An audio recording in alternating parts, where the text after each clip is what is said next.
Yo, what's up, guys? Welcome back to another video. Today we're going to talk about how you can remove your iOS 16.1 developer beta on your iPhone or iPad. So let's get started without wasting any time. First of all, here you can see it's giving me the update for the iOS 16.1 developer beta. So how to remove these?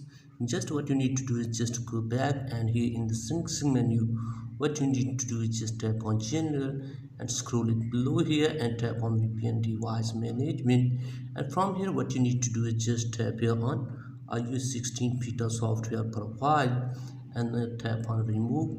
Give here your passcode for your iDevice and then remove it.